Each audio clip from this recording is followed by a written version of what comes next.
Welcome back guys. आज की movie में हम स्नेक आइज मूवी की बात करने वाले हैं, लेकिन उससे पहले अगर आपको हमारे चैनल की वीडियोस पसंद आती है तो प्लीज इसे लाइक करें, शेयर करें और सब्सक्राइब भी करें। तो चलिए मूवी की एक्सप्लेनेशन स्टार्ट करते हैं। मूवी की स्टार्टिंग में हमें दो लोगों को दिखाया जाता है जो कि फादर और सन है। अब बेटा अपने फादर से पूछता है कि कल आप किसी से फोन पर सेफ हाउस के बारे में बात कर रहे थे, वो क्या होता है? जिस पर उसके फादर कहते हैं कि मैंने तो ऐसा कुछ नहीं कहा, और वो दोनों वहाँ से जाने लगते हैं और हमें दिखता है कि कोई उन पर नजर रख रहा था। अब रात हो जाती है और वो अपने बेटे को जगाता है और उसे एक जगह पर ले जाता है और उससे कहता है कि कुछ भी हो जाए तुम्हें बाहर नहीं आना है। अब वो आदमी बाहर आता है, लेकिन जैसे ही वो बाहर आता है कुछ लेजर्स उसके ऊपर पॉइंट होती हैं और एक आदमी उसको सामने आता है जो उससे कहता है कि अपने हथियार नीचे डाल दो। और उसके हथियार को देख के हम समझ जाते हैं कि ये कोई नॉर्मल इंसान तो नहीं है। अब वो लोग अंदर आते हैं और ये सब उसका बेटा अंदर से देख रहा होता है। अब वो उसे कुछ डाइस देता है और कहता है कि अगर तुम जीते तो मैं तुम्हें जिंदा छोड़ दूंगा, लेकिन अगर तुम हारे तो मैं तुम्हें यही मार दूंगा। और जब वो उस डाइस को यूज करता है तो वो हार जाता है और वो आदमी उसे बस शूट करने ही वाला था, लेकिन तभी उसका बेटा बाहर आ जाता है और उसे देखकर उसका फादर उसे भागने के लिए कहता है और वो खुद उन गुंडों से फाइट करता है और वो लड़का उन गुंडों से बचकर वहां से भाग जाता है। लेकिन उन लोगों ने उसके डैड को पकड़ लिया था और वो लोग उसे वहीं पर शूट कर चले जाते हैं और जाते वक्त वो उस पूरे घर को भी आग लगा देते हैं और ये सब वहीं खड़ा वो लड़का देख रहा था। अब मूवी में सीन शिफ्ट होता है और हमें दिखाया जाता है कि वो लड़का अब बड़ा हो चुका है और वो एक रिंग में किसी फाइटर के साथ फाइट कर रहा है, जहाँ पर ये लोग पैसों के लिए एक दूसरे से फाइट करते हैं और उन्हें वहाँ फाइट करते हुए ऊपर से एक आदमी देख रहा था। अब इस लड़के की फाइटिंग स्किल्स इतने जबरदस्त थे कि लोगों ने इसका नाम स्नेक आइज रख दिया था। अब वो उस फाइटर को हरा देता है। अब फाइट खत्म होने के बाद वही आदमी स्नेक से आकर मिलता है जो उसे रिंग में फाइट करते हुए देख रहा था। वो उसे अपना नाम केंटा बताता है और वो उसकी फाइटिंग स्किल से इम्प्रेस हो गया था, तो वो उसे अपने लिए काम करने के लिए कहता है। लेकिन स्नेक उसे ये कहकर मना करता है कि मैं किसी की जान नहीं लेता और वो वहां से जाने लगता है। लेकिन तभी केंटा उसे एक न्यूज़पेपर की क्लिप दिखाता है जिसमें उसी आदमी की डेथ के बारे में बताया जाता है जिसे जंगल में कुछ लोगों ने मार दिया था और उसके मर्डरर्स का कभी कुछ पता नहीं चला। यहाँ पर केंटा स्नेक के फादर की बात कर रहा था और वो से कहता है कि मैं तुम्हें तुम्हारे फादर के कातिलों को ढूंढने में मदद कर सकता हूँ क्योंकि मेरा यही काम है और मैं जानता हूँ कि तुम आज भी उस आदमी को ढूंढ रहे हो जिसने तुम्हारे फादर को मारा था, तो मैं इसमें तुम्हारी हेल्प कर सकता हूँ, बदले में तुम्हें मेरे लिए काम करना पड़ेगा। और स्नेक आइज को ना चाहते हुए उसके लिए काम करना पड़ता है। अब हमें 4 हफ्ते बाद का सीन दिखाया जाता है जहाँ पर हमें कुछ लोगों को दिखाया जाता है। इनमें से एक था टॉमी। ये लोग इलीगल हथियारों की सप्लाई करते हैं और स्नेक आइज भी अब इन्हीं के साथ मिलकर काम करता है।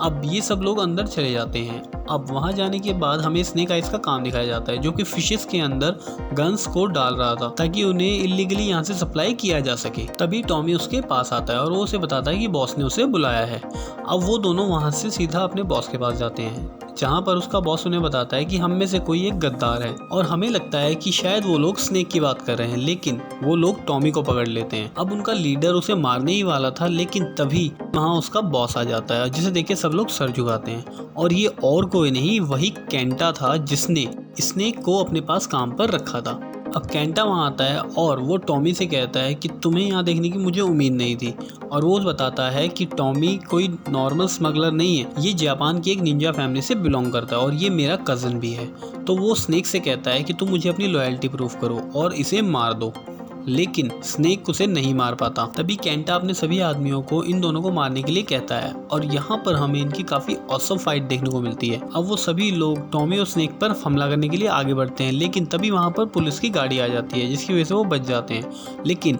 स्नेक को एक तलवार लग जाती है जिसकी वजह से उसका खून बहने लगता है और वो वहीं पर बेहोश हो जाता है। जब स्नेक को होश आता है तो वो अपने आप को एक प्लेन में पाता है और तभी वहाँ पर टॉमी भी आता है जो कि उसे बताता है कि उसने उसकी जान बचाई है, इसके लिए उसको थैंक्स कहना चाहता है। अब वो उसे अपने और केंटा के बारे में बताता है कि हम दोनों कजन्स हैं और हमारे क्लैन के रूल्स के अकॉर्डिंग नेक्स्ट लीडर हम दोनों में से किसी एक को बनना था, लेकिन सभी ने मुझे चुना जो केंटा को पसंद नहीं आया और उसने डिसाइड किया कि वो हमारे क्लैन को डिस्ट्रॉय कर देगा। इसीलिए वो पूरे जापान में इलीगल हथियार सप्लाई करने लगा। इसीलिए मैं वहाँ पर अंडर कवर काम कर रहा था ताकि मैं केंटा को पकड़ सकूं। अब वो लोग जापान पहुँच जाते हैं और हमें टोक्यो का सीन दिखाया जाता है। अब वो लोग टॉमी के घर पहुंचते हैं जहां पर हमें उसकी बहन को दिखाया जाता है, इसका नाम अकीको है। अब वो लोग एक हॉल में बैठे होते हैं जहां पर टॉमी स्नेक को बताता है कि हमारे क्लैन के लीडर्स किसी भी आउटसाइडर से नहीं मिलते, लेकिन तुमने मेरी जान बचाई है इसलिए वो तुमसे मिलने के लिए तैयार हो गए हैं। अब उनके क्लैन के लीडर और कोई नहीं बल्कि टॉमी की ग्रैंड मॉम होती हैं जो स्नेक को टॉमी की जान बचाने के लिए थैंक्स कहती हैं। अब टॉमी अपनी ग्रैंड मॉम से कहता है कि वो स्नेक आइज को अपने क्लैन में शामिल कर ले, लेकिन तभी उसकी सिस्टर उस पर आर्ग्यू करती है कि ये तो एक आउटसाइडर है, हम इसे अपने क्लैन में शामिल नहीं कर सकते, जिस पर उसकी ग्रैंड मॉम भी उसका सपोर्ट करती है। लेकिन तभी टॉमी कहता है कि इसने मेरी जान बचाई है तो हम इस पर ट्रस्ट कर सकते हैं। इतना सुनकर क्लैन के लीडर उनसे कहते हैं कि स्नेक को हमारे क्लैन का मेंबर बनने के लिए 3 टेस्टों को पास करना पड़ेगा, और वो इतना कहकर वहाँ से चली जाती है। अब स्नेक टॉमी से पूछता है कि क्या होगा अगर मैं टेस्ट पास नहीं कर पाया, तो टॉमी उसके जवाब में कहता है कि अगर ऐसा नहीं हुआ तो तुम मर जाओगे, लेकिन मैं जानता हूँ कि तुम ऐसा नहीं होने दोगे और तुम तीनों टेस्टों को पास कर लोगे। अब स्नेक अपने रूम के बाहर निकल के देखता है, जहाँ पर वो देखता है कि पूरे घर में ज़बरदस्त सिक्योरिटी के सिस्टम लगाए गए हैं। अब हमें मॉर्निंग का सीन दिखाया जाता है, जहाँ स्नेक को निंजा जैसी ड्रेस पहनाई जाती है और उसकी ट्रेनिंग स्टार्ट हो जाती है, और ये सब कुछ टॉमी अपनी स्क्रीन से देख रहा होता है। तभी वहाँ पर अकीको आती है, जो कि टॉमी को बताती है कि तुम्हारा ये दोस्त एक गोस्ट की तरह है, ना तो इसकी कोई आईडी है ना ही इसका कोई रियल नेम। मैंने इसको हर जगह ट्रेस किया, लेकिन इसके कोई भी एविडेंस मुझे नहीं मिले, हम इस पर ट्रस्ट कैसे कर सकते हैं। जिस पर टॉमी जवाब देता है कि इसने मेरी जान बचाई है और मैं इस पर ट्रस्ट करता हूँ, तो तुम्हें भी करना चाहिए। अब टॉमी उसे कहता है कि वो क्लैन का नया लीडर बनने वाला है, तो उसे उसकी बात माननी चाहिए, और इतना कहकर वो वहाँ से चला जाता है। अब हमें नेक्स्ट सीन दिखाया जाता है, जहाँ पर स्नेक आइज का टेस्ट होने वाला था, और ये उसका पहला टेस्ट है, जहाँ पर क्लैन की लीडर उसे बताती है कि हार्ड मास्टर तुम्हारा ये टेस्ट लेंगे और ब्लाइंड मास्टर इस चीज को ऑब्जर्व करेंगे। अब टॉमी वहाँ पर उसे बताता है कि इस टेस्ट को पास करने के लिए तुम्हें अपनी ईगो को छोड़ना होगा और ट्रुथ को अपनाना होगा। अब हार्ड मास्टर हथियारों से भरे एक टेबल के पास जाते हैं, लेकिन वो वहाँ से सिर्फ 2 बाउल उठाते हैं, जिसमें पानी भरकर वो स्नेक आइज के पास आते हैं। अब वो उसे बताते हैं कि तुम्हें मेरे हाथ से एक बार इस बाउल को छीनना होगा, और इस दौरान अगर मैंने तुम्हारे बाउल के पानी को 4 बार गिरा दिया तो तुम फेल हो जाओगे। अब स्नेक आइज और हार्ड मास्टर के बीच फाइट होती है, लेकिन हर बार स्नेक आइज हार जाता है और 3 बार उसके बाउल से पानी भी गिर जाता है। अब ये उसका लास्ट चांस था। अब वो जैसे ही उस बाउल में पानी भरने के लिए जाता है, तभी उसे टॉमी की बात याद आती है कि उसे इस मैच को जीतने के लिए अपनी ईगो को छोड़ना होगा। तो वो अपने बाउल को लेके हार्ड मास्टर के पास जाता है और उन्हें से रिस्पेक्टफुली उनका बाउल मांगता है, जिस पर हार्ड मास्टर उसे दे देते हैं, और इस तरह से स्नेक आइज ने पहला टेस्ट पास कर लिया होता है। अब हमें रात का सीन दिखाया जाता है, जहाँ अकीको स्नेक आइज से कहती है कि तुम बस लकी थे जो इस टेस्ट को पास कर लिया। अब वो सब डिनर करते हैं, और डिनर के बाद स्नेक आइज वहाँ से एक बाइक लेकर चला जाता है। वहाँ से वो सीधा एक जगह पर पहुँचता है, और उस जगह के अंदर आने के बाद हमें पता चलता है कि वो यहाँ पर किसी से मिलने आया है, और ये कोई और नहीं केंटा ही था। और अभी तक जो भी कुछ हुआ वो सब केंटा का ही प्लान था। वो चाहता था कि स्नेक आइज टॉमी के साथ उसके क्लैन में जाए, जिससे केंटा उस क्लैन से अपना बदला ले सके। लेकिन टॉमी उसे कहता है कि मैं तुम्हारे फैमिली मैटर में नहीं पड़ना चाहता, तो मैं यहाँ से जा रहा हूँ। लेकिन तभी केंटा उसे वही डाइस दिखाता है जो कि उस आदमी के पास थे जिसने उसके फादर को मारा था, जिसे देखकर स्नेक उससे कहता है कि मुझे उस आदमी से अभी मिलना है। लेकिन केंटा उसे कहता है पहले मेरा काम कर दो, उसके बाद वो आदमी तुम्हें मिल जाएगा। अब हमें दिखाया जाता है कि स्नेक आइज वापस आ चुका है और अकीको उस पर नजर रखे हुए है। अब हमें नेक्स्ट डे का सीन दिखाया जाता है, जहाँ पर टॉमी स्नेक से मिलने आता है और वो उसे एक स्वॉर्ड गिफ्ट करता है। अब नेक्स्ट सीन में स्नेक उस जगह पर घूम रहा होता है और सभी चीजों को ऑब्जर्व करता है, जिसे अकीको देख लेती है और वो उससे पूछती है कि तुम क्या कर रहे हो, जिस पर स्नेक बताता है कि कुछ नहीं, मैं बस घूम रहा था। तभी उन्हें टॉमी का मैसेज मिलता है जिसने उन्हें मिलने के लिए बुलाया है। अब उन दोनों के वहाँ पहुँचने के बाद टॉमी उन्हें बताता है कि केंटा को जापान में देखा गया है और वो अपने हथियारों को इलीगल तरीके से यहाँ पर लेकर आ रहा है ताकि वो हमारे क्लैन को डिस्ट्रॉय कर सके। तभी अकीको कहती है कि हमें एक टीम भेजनी चाहिए, लेकिन टॉमी उसे कहता है कि ये चीज़ मैं खुद हैंडल करूंगा, और स्नेक भी उसके साथ जाने का डिसाइड करता है। अब हमें उसी आदमी को दिखाया जाता है जो केंटा के लिए काम करता है, और टॉमी और स्नेक आइज उसका छुपकर इंतजार कर रहे होते हैं। अब वहाँ पर और भी लोग आ जाते हैं जिनके हाथों में बड़े बड़े बॉक्सेस थे जिनके अंदर गन्स थी। अब अकीको उन पर अटैक करती है और यहाँ पर इन सभी लोगों में बहुत ज़बरदस्त फाइट होती है। दूसरी तरफ स्नेक आई पीछे से उसी आदमी के पास जाता है जो कि केंटा के लिए काम करता है और वो उसे वहां से भागने का रास्ता बताता है। अब वो आदमी वहां से भाग जाता है और दूसरी तरफ हमें दिखाया जाता है कि टॉमी को केंटा दिख जाता है। अब वो उससे फाइट करने लगता है, लेकिन टॉमी केंटा का अकेले सामना नहीं कर पाता। तभी अकीको उसका सपोर्ट करने के लिए आगे बढ़ती है, लेकिन स्नेक आइ उसका रास्ता रोक देता है, जिसका फायदा उठाकर केंटा वहां से भाग जाता है। अब वो लोग उन बॉक्सेस को खोल के देखते हैं जिसके अंदर कोबरा का साइन बना हुआ था, और इसे देखकर अकीको समझ जाती है कि केंटा की हेल्प कोबरा ग्रुप के मेंबर्स कर रहे हैं। अब वो स्नेक आइज को बताते हैं कि कोबरा ग्रुप एक टेररिस्ट ग्रुप है। अब मूवी में एंट्री होती है एक नए कैरेक्टर की, इसका नाम है स्कारलेट। अब ये जीआई जोस की एक एजेंट है जो कि एंटी टेररिस्ट स्क्वाड है, जो कि कोबरा के खिलाफ काम कर रही है। अब टॉमी स्कारलेट को कॉल करता है और उसे केंटा के बारे में बताता है कि उसे टोक्यो में दोबारा देखा गया है। तभी स्कारलेट भी उसे बताती है कि उसकी एक पुरानी फ्रेंड जो कि कोबरा के लिए काम करती है, उसका नाम है एना डिकोब्रे, उसे भी टोक्यो में देखा गया है।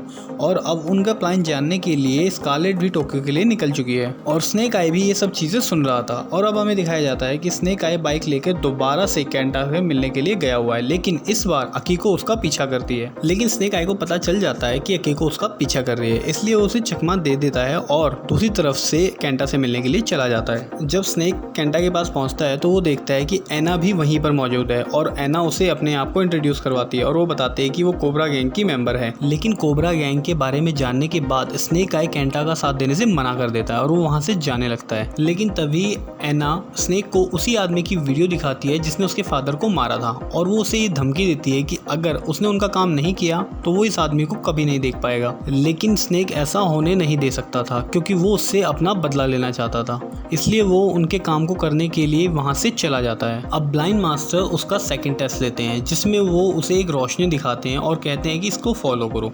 अब जब स्नेक आई उसे फॉलो करता है तो वो एक चमकदार रोशनी की तरफ बढ़ता जाता है जहां पर उसे हेलुसिनेशन होने लगता है कि उसके फादर उसके सामने जिंदा खड़े हैं। अब जब स्नेक आई को होश आता है तो ब्लाइंड मास्टर उसे बताते हैं कि ये टेस्ट तुम्हें खुद को पहचानने में हेल्प करेगा। अब स्नेक उन्हीं डाइस को देख रहा होता है और वो डिसाइड करता है कि वो उस ज्वेल को चुरा कर रहेगा। दरअसल टॉमी के क्लैन के पास एक ऐसा ज्वेल है जिसे वो लोग पवित्र मानते हैं। अगर वो ज्वेल चोरी हो जाएगा तो उनके क्लैन की जो इज्जत है वो खत्म हो जाएगी और उस ज्वेल के अंदर कुछ पावर्स भी हैं। इसीलिए केंटा ने स्नेक को यहाँ भेजा है ताकि वो उसके लिए वो ज्वेल चुरा कर ला सके। अब स्नेक उसी ज्वेल को चुराने के लिए जाता है, लेकिन अकीको को पता चल जाता है कि यहाँ पर कोई आया है। लेकिन स्नेक आय वहाँ से पहले ही निकल जाता है और अकीको को स्नेक आय पर शक होता है, इसलिए वो सीधा स्नेक के कमरे में जाती है और उसे ढूंढती है, लेकिन उसे वो कहीं नहीं मिलता। तभी स्नेक आइज एक बाथरूम से बाहर आता है और वहाँ हमें दिखता है कि उसने अपने कपड़े छुपा दिए हैं। अब अकीको स्नेक आय से पूछती है कि तुम यहाँ क्यों आए हो और यहाँ पर क्या चाहते हो, और वो उसे ये भी बताती है कि उसने स्नेक आय के बारे में सर्च किया था लेकिन उसे कुछ नहीं मिला। तब स्नेक आय उसे बताता है कि उसके फादर की डेथ बचपन में ही हो गई थी और जिन आदमियों ने उसे मारा था मैं आज भी उसी को ढूंढ रहा हूँ। और उसे उसके फादर की डेथ के बाद पता चला कि जो आईडीज उनके फादर की थी वो सब फेक थी, यहाँ तक कि स्नेक आय का जो रियल नेम है वो भी फेक है। इसीलिए अकीको को स्नेक आय के बारे में कुछ पता नहीं चला।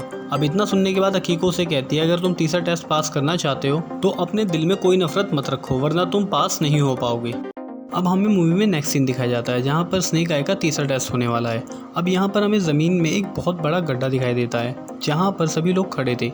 अब वो स्नेक आय को बताते हैं कि तुम्हारा दिल अगर साफ है तो तुम इस टेस्ट को पास कर लोगे वरना तुम्हारी डेथ यहीं पर हो जाएगी। अब वो उसे ये कहते हैं जैसे ही तुम नीचे जाओ तो उस छोटे पत्थर को अपने पैर से दबाना। अब स्नेक आय वहाँ खड़ा ही था, तभी हमें दिखता है कि वहाँ पर एक बहुत बड़ा सांप आ जाता है। अब पीछे से हार्ड मास्टर स्नेक आय को बताते हैं कि जिनका दिल साफ होता है उन्हें ये एनाकोंडा कुछ नहीं कहते, लेकिन जिनके दिल में बैड फीलिंग्स होती हैं उन्हें ये मार देते हैं। अब देखते ही देखते वहाँ पर 3 एनाकोंडा साफ हो जाते हैं। अब स्नेक आय वहाँ पर अपने आप को शांत करके खड़ा कर लेता है और उसे लगता है कि उसका दिल साफ हो गया। अब वो उस वाइट एनाकोंडा की तरफ देखता है लेकिन वो अचानक से उसके ऊपर अटैक कर देता है। अब वो तीनों स्नेक मिलकर स्नेक आय को मारने ही वाले थे, लेकिन तभी अकीको बीच में आ जाती है और स्नेक आय को बचा लेती है। और जब स्नेक आय ऊपर चला जाता है तो वो देखता है कि अकीको को उन तीनों सांपों ने कुछ नहीं कहा और वो वहाँ से चले जाते हैं। अब हमें उनकी क्लैन की लीडर को दिखाया जाता है जो कि स्नेक की मदद करने के लिए अकीको को डांटती है और टॉमी को भी दोषी ठहराती है, लेकिन स्नेक आय उन्हें बताता है कि मैं बचपन से उस आदमी को ढूंढ रहा हूँ जिसने मेरे फादर को मारा है और मुझे सिर्फ उससे बदला लेना है, शायद इसीलिए उन एनाकोंडाज ने मुझ पर हमला किया था। अब उसकी बात सुनकर उन्हें विश्वास हो जाता है कि स्नेक आय सच कह रहा था, लेकिन वो लोग उसे अपने क्लैन में शामिल नहीं करते और उसे वहाँ से जाने के लिए कहते हैं। अब हमें दिखाया जाता है कि स्नेक आय वहाँ से वापस जा रहा है। अब वो टॉमी के पास आता है और उसको वही तलवार वापस करता है जो टॉमी ने उसे गिफ्ट की थी, लेकिन टॉमी वो तलवार वापस नहीं लेता। अब स्नेक उसी तलवार से अपने हाथ को कट करता है और ब्लड से टॉमी के साथ अपना हैंडशेक करता है, लेकिन जब वो वहाँ से चला जाता है तो हम देखते हैं कि टॉमी के ब्लड को स्नेक आय ने एक रुमाल पर रख लिया है। अब टॉमी ने ऐसा क्यों किया इसके बारे में हमें आगे पता चल जाएगा। अब टॉमी को उस क्लैन से बाहर जाते हुए दिखाया जाता है, लेकिन थोड़ी देर बाद टॉमी वही निंजा वाली ड्रेस पहनकर वापस से उस क्लैन के अंदर एंट्री करता है। अब वो वहाँ लगे सभी सिक्योरिटी के गैजेट्स को खराब कर देता है, जिसे देखकर अकीको और टॉमी सीधा उस ज्वेल की तरफ भाग कर जाते हैं। वो ज्वेल एक दीवार के पीछे था जिस पर ड्रैगन्स बने हुए थे और वो लॉकर सिर्फ टॉमी के ब्लड सैंपल से ही खुल सकता था। अब जब वो लॉकर खुलता है तो हमें पहली बार उस ज्वेल को दिखाया जाता है और ये सब कुछ दूर से स्नेक आय भी देख रहा था। अब उन लोगों के वहाँ से जाने के बाद स्नेक आय उस रूम में एंटर करता है। अब स्नेक आय उस लॉकर को उसी ब्लड सैंपल से खोलता है जो उसने थोड़ी देर पहले स्वॉर्ड से लिया था। अब वो उस ज्वेल को लेकर वहाँ से जा ही रहा होता है कि तभी वो देखता है कि उसके पीछे अकीको खड़ी है। यहाँ पर स्नेक आय और अकीको के बीच फाइट होती है, लेकिन स्नेक आय उसे नॉकआउट करके वहाँ से भाग जाता है। अब हमें टॉमी और उसकी ग्रैंड मॉम दिखाई जाती हैं, जो कि स्नेक आय से उस ज्वेल को वापस लाने के लिए कहते हैं। अब टॉमी और अकीको स्नेक आय को पकड़ने के लिए वहाँ से निकल जाते हैं। अब स्नेक आय केंटा और एना के पास पहुँचता है। अब वो उसे वो ज्वेल देता है। अब केंटा सबको उसकी पावर दिखाता है और वो एक आदमी को वहीं पर जला देता है। अब ये सब देखकर वहाँ सभी लोग शॉक हो गए थे। अब केंटा उसे बताता है कि जिस आदमी को तुम ढूंढ रहे हो वो उस घर के अंदर है और वो अपने साथियों के साथ टॉमी और उसके क्लैन को डिस्ट्रॉय करने के लिए वहाँ से चला जाता है। अब स्नेक आय अंदर आता है जहाँ पर वो आदमी चेयर से बंधा हुआ था। अब स्नेक आय भी उसे वही डाइस देता है और कहता है कि अगर तुम जीते तो मैं तुम्हें जिंदा छोड़ दूंगा, लेकिन वो आदमी हार जाता है। अब स्नेक आय उसे मारने वाला था और वो उससे कहता है कि तुम्हें याद आया कि मैं कौन हूँ। तभी उसे याद आता है कि ये वही लड़का है जिसके फादर को उसने बचपन में मारा था। अब स्नेक आय उससे पूछता है कि तुमने मेरे फादर को क्यों मारा, जिस पर वो बताता है कि ये बात तुम मुझसे मत पूछो, कोबरा से पूछो, क्योंकि उसी गैंग ने मुझे कहा था कि तुम्हारे फादर को मारना है। और ये बात सुनकर उसके होश उड़ जाते हैं और यहाँ पर मूवी का प्लॉट रिवील होता है कि एक्चुअल में स्नेक आय के फादर को कोबरा गैंग के लोगों ने ही मारा है और ये भी उन्हीं का मेंबर था। लेकिन वो बताता है कि एना ने उसे जबरदस्ती यहाँ लाके बांध दिया था। अब ये सब जानने के बाद टॉमी उस आदमी को जिंदा ही छोड़ देता है और टॉमी और उसको क्लैन को बचाने के लिए वहाँ से निकल जाता है। तभी अकीको और टॉमी वहाँ आते हैं, जो कि स्नेक आय को वहाँ से जाते हुए देखते हैं। अब वो लोग स्नेक आय का पीछा करते हैं और रास्ते में स्नेक आय पर हमला करते हैं, लेकिन स्नेक आय उन पर हमला ना कर उनके पीछे आ रहे केंटा के आदमी को मार देता है और इसे देखकर वो लोग समझ जाते हैं कि स्नेक आय उनके साथ है। अब स्नेक आय केंटा के बाकी आदमियों से भी फाइट करता है। अब दूसरी तरफ हमें दिखाया जाता है कि केंटा उस ज्वेल की हेल्प से टॉमी के घर पर अटैक करता है, जिसे देखकर ब्लाइंड मास्टर टॉमी की ग्रैंड मदर को वहां से जाने के लिए कहते हैं, लेकिन वो ये कहते हैं कि मैं अपना घर छोड़कर नहीं जाऊंगी और वो उनसे फाइट करने के लिए वहां पर चले जाते हैं। अब केंटा उस ज्वेल का इस्तेमाल वहां के गार्ड्स को मारने के लिए कर रहा था और इजीली वहां पर वो जीत भी रहा था। और दूसरी तरफ में दिखाया जाता है कि स्कारलेट भी यहाँ पहुंच चुकी है और उसने भी फाइट को ज्वाइन कर लिया है। दूसरी तरफ टॉमी स्नेक आय के पास पहुंचता है और स्नेक आय टॉमी को बताता है कि उसे पता चल चुका है कि कोबरा ने ही उसके फादर को मारा है और वो उनसे बदला लेना चाहता है, इसलिए अब वो टॉमी की हेल्प करेगा। अब टॉमी और स्नेक आय दोनों एक साथ मिलकर उस क्लैन को बचाने के लिए निकल पड़ते हैं। अब दूसरी तरफ हमें दिखाया जाता है कि उस ज्वेल का इस्तेमाल करके केंटा ने टॉमी की ग्रैंड मदर को पकड़ लिया है और एना ने भी स्कारलेट को बंदी बना लिया है। अब वो उन सबको एक रूम में इकट्ठा करते हैं, जहाँ पर एना केंटा से वो ज्वेल मांगते हैं, क्योंकि यही उनकी डील थी कि वो उसकी हेल्प करेगी इस क्लैन को हराने के लिए और बदले में वो ज्वेल वो ले जाएगी। लेकिन केंटा उसे धोखा दे देता है और उसे भी बंदी बना लेता है। केंटा टॉमी की ग्रैंड मदर को मारने ही वाला था, लेकिन तभी उसका एक आदमी वहां आता है और वो बताता है कि टॉमी और स्नेक आइज आ चुके हैं और उन्होंने हमारे आदमियों पर अटैक कर दिया है। इतना सुनकर केंटा वहां से चला जाता है। अब एना और स्कारलेट मिलकर टॉमी की ग्रैंड मदर की मदद करते हैं उन सभी लोगों को हराने के लिए। अब दूसरी तरफ टॉमी उन बाकी लोगों से लड़ रहा होता है और स्नेक आय और अकीको अपनी ग्रैंड मदर को बचाने के लिए वहां पर आते हैं, लेकिन वो जब वहां पहुंचते हैं तो वो देखते हैं कि ऑलरेडी उन्होंने उन सभी लोगों को मार दिया है। अब वो लोग मिलकर केंटा के बाकी आदमियों को भी हरा देते हैं। अब वो सब मिलकर सीधा केंटा के पास जाते हैं। अब स्कारलेट और एना केंटा पर फायर करते हैं और वो उसे अपने ज्वेल की पावर से रोकने की कोशिश करता है, लेकिन ज्वेल की पावर सिर्फ उसे बचा पाते हैं, उसके बाकी सभी आदमी मर जाते हैं। अब वो लोग केंटा से फाइट करते हैं, जिसमें केंटा के हाथ से वो ज्वेल गिर जाता है और टॉमी उसे उठा लेता है और गुस्से में आकर वो उसकी पावर का इस्तेमाल करता है केंटा को मारने के लिए, लेकिन केंटा वहां से बचकर भाग जाता है और टॉमी की ग्रैंड मदर टॉमी से वो ज्वेल ले लेती है। दूसरी तरफ हमें दिखाया जाता है कि स्नेक आय केंटा का पीछा कर रहा है और वो लड़ते लड़ते उसी जगह पहुंच जाते हैं जहां पर वो एनाकोंडा सांप थे। अब स्नेक आय एक चेन को केंटा के साथ बांध देता है और उसी गड्ढे में जंप लगा देता है जहां पर वो एनाकोंडा सांप आते हैं और वो केंटा को जिंदा ही निकल जाता है। स्नेक आय भी उसी चेन के थ्रू खिंचता हुआ चला जाता है, लेकिन इस बार दोबारा से स्नेक आय अपने आप को शांत करने की कोशिश करता है और दूसरा स्नेक उसकी उस चेन को तोड़ देता है और वो दोनों बिना स्नेक आई को हर्ट किए वहाँ से चले जाते हैं। अब वो सभी लोग दोबारा से इकट्ठा होते हैं, जहाँ पर टॉमी की ग्रैंडमदर बताती है कि टॉमी को अब इस क्लैन का लीडर नहीं बनाया जा सकता क्योंकि उसने इस ज्वेल का इस्तेमाल करके हमारे क्लैन का रूल तोड़ा है। और ये सुनकर टॉमी गुस्सा हो जाता है और अपने क्लैन को हमेशा हमेशा के लिए छोड़कर वहाँ से चला जाता है। अब नेक्स्ट सीन में हमें स्नेक आई और अकीको को दिखाया जाता है जो कि टॉमी को ढूंढने की बात कर रहे थे। अब अकीको स्नेक को उसकी स्नेक आई वाली ड्रेस देती है, तभी वहाँ पर स्कारलेट आती है और वो स्नेक आई को एक फाइल देती है जिसमें उसके फादर की डिटेल्स थी और वो उसे बताती है कि तुम्हारे फादर भी जीआई जो के लिए ही काम करते थे और वो नहीं चाहते थे कि तुम्हें कभी कोई खतरा हो, इसलिए उन्होंने तुम्हारी नकली आईडी बनाई। अब ये सुनकर स्नेक आई थोड़ा शॉक हो जाता है। अब स्कारलेट स्नेक आई को एक ऑफर देती है कि वो भी जीआई जो ज्वाइन कर सकता है, जिस पर स्नेक आई उसे कहता है कि वो जरूर ज्वाइन करेगा लेकिन उससे पहले उसे टॉमी को ढूंढना है। और अब वो अपनी स्नेक आई वाली ड्रेस पहनकर रेडी होता है और टॉमी को ढूंढने के लिए निकल पड़ता है। अब हमें टॉमी को दिखाया जाता है जो प्लेन से कहीं जा रहा था, तभी उसके पास एना आती है जो उसे कहती है कि तुम्हारे क्लैन ने तुम्हारे साथ बहुत गलत किया है और मैं तुम्हारी मदद कर सकती हूँ तुम्हारा क्लैन से बदला लेने के लिए। अब टॉमी एना से कहता है कि आज से तुम मुझे स्टॉर्म शैडो बुलाना और इसी के साथ ये मूवी यहीं पर एंड हो जाती है। अब आपको ये मूवी कैसी लगी कमेंट में जरूर बताइएगा। I hope you like the video and thanks for watching guys.